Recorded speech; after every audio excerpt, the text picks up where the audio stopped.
Then in 2034, the ANC would get less than 20%, would get something like 15, even 12%. Yeah. And that would be history. You wouldn't find an ANC t-shirt in South Africa, by the way. Just like if you went to Zambia today and look for the ANC's counterpart, the party of Kenneth Kaunda, not even a single t-shirt of that party exists. Yeah. So, by the way, we must be very happy as South Africans. We are processing the ANC peacefully without it resorting to guns. Yes. Elsewhere, in the ZANU-PF, for example, they have resorted to guns and they have sustained themselves in power. So the ANC is going to disappear nicely through GNUs, and ultimately we'll have to decide what we want to do with our country. Yes.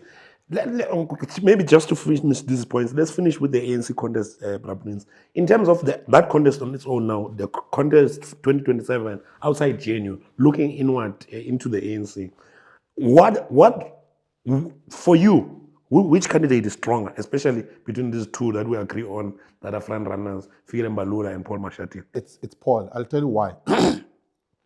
Paul is a commander of thugs. It's the ANC. Thugs are more fierce when they fight. Moderates are moderate when they fight. Thugs are more determined, my friend. When they go to rob a bank, they go with rifles. No, they don't take nopkiris. Moderates take nopkiri. Yeah. So Fikile Mbalula is armed with a nopkiri. Paul is armed with an R1, AK-47. Yeah. So because the thugs know that if there were to be an irrational contest where people debate and they must present their cases and convince society, we would be beaten because society knows we are thugs. They fight dirty. And they know that that is the only way that can facilitate their entry into power. Yes. So they will fight hard.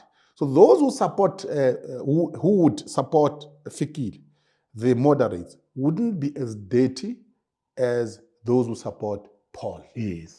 That's why Paul, I would argue, is a front runner. Yes. Number one. Number two, thugs can strike deals with other thugs.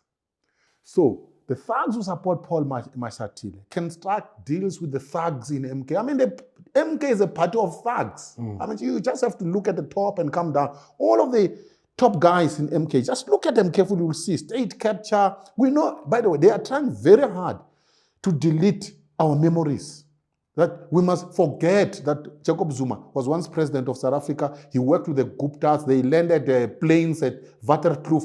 All of that, they stole money. They want us to forget that. But we won't forget. We know what they did.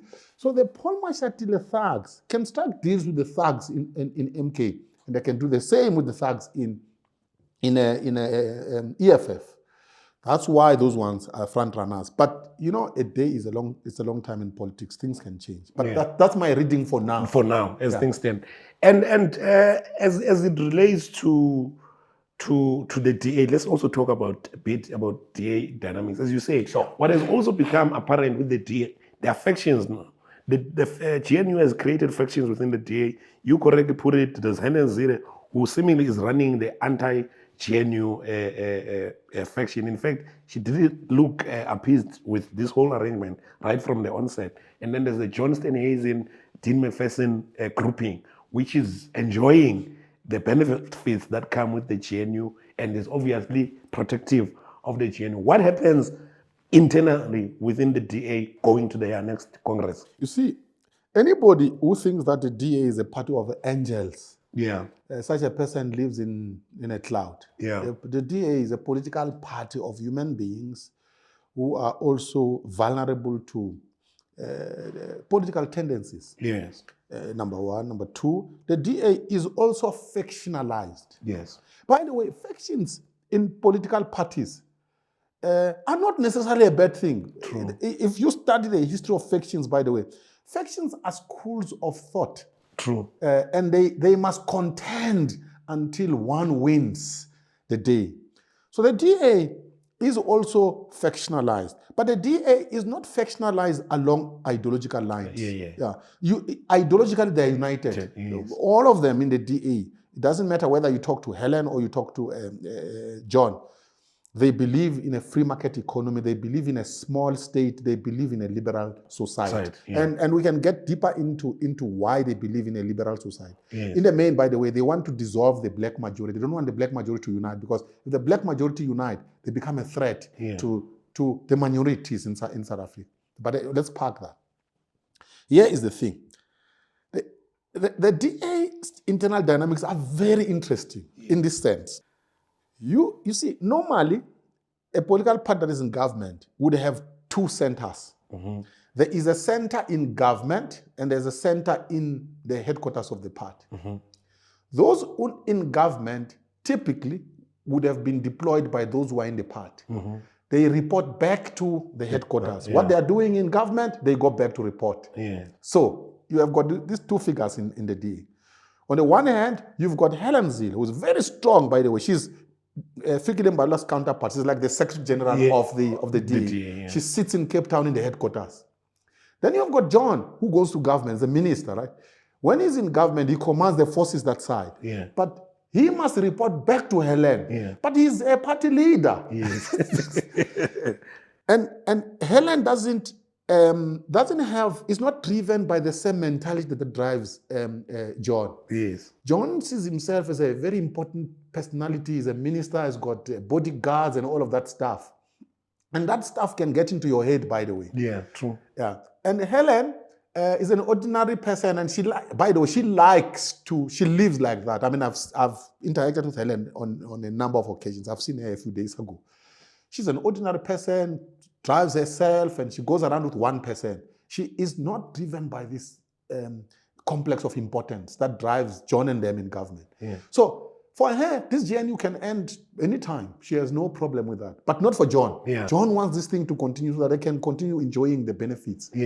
So you've got those dynamics. But here is the thing about the DA, and we must give them credit. They are good at managing their internal factional dynamics. They are better than the ANC. So when it comes to crunch time, they actually do come together, and they do debate, by the way, and differ robustly, privately, by the way. So this idea that they don't differ, they do differ. But at the end of the day, they are able to project a united force. That the ANC is incapable of doing. Okay, let's move into international affairs, Prince. There's been a lot that has been going on between South Africa and America specifically. Let's curtail it into that. And recently, probably let's start with the latest development, the deployment of Mcebisi Jonas, a special envoy to Washington. Let's start with that. And then we must go on to deal with what is happening to the world right now. And then deal with the more serious substance. Because this Mcebisi Jonas is a sideshow. Okay. This Mcebisi Jonas thing is a symptom of something I have been saying from the beginning of Cyril Ramaphosa's presidency. And most South Africans have refused to listen to me. In fact, by the way, they have condemned me for saying it. That Cyril Ramaphosa is an incompetent leader, an incompetent president. Let's take this Mcebisi Jonas thing. Now, the relations between the US and Trump specifically, we know, and South Africa have been damaged. We know that. Trump has made it very clear. And he has even written an executive order detailing the sins that he thinks South Africa has committed. Sin number one is, and I've read the executive order, is that South Africa is cozying up with America's enemies. And he mentions specifically Iran. Now, Cyril Ramaphosa, right? Presumably, he wants to repair the relations between the US and South Africa. Who does he elect? Who does he appoint to become an envoy? He appoints Mcebisi Jonas, who is the chairman of MTN, a company that has done things with Iran. That's stupid. You have to be an idiot to think like that. To think the Americans will talk to a guy like that, which has MTN, a company that has done things with Iran. No ways. No ways. So from the beginning, I mean, you don't need to be a president to know this stuff. From the beginning, Mcebisi Jonas is a no-no. It's a red flag. Remember, the Americans, by the way, know everything that MTN has done in Iran. The Americans, by the way, have one of the best intelligence in the world. So anything that MTN has done in Iran, they know, right? Now, the chairman of MTN must now go and talk to Trump. No ways. I would be shocked, by the way, if the Americans were even going to give him a visa to go to America. They'll probably not even give him a visa. That's number one. Number two, why did Trump expel Rasul? It's because Rasul insulted Trump. I mean, let's get to the core of it. Yeah. Did Jonas insult Trump or not? He did. He did, yeah. Now, why do I expect Trump to treat Mcebisi differently from Rasul? It has to be an incompetent president who takes decisions like that. So, case closed. Yeah. Cyril Ramaphosa is incompetent and is embarrassing our country. Full stop. Let's get to more serious stuff.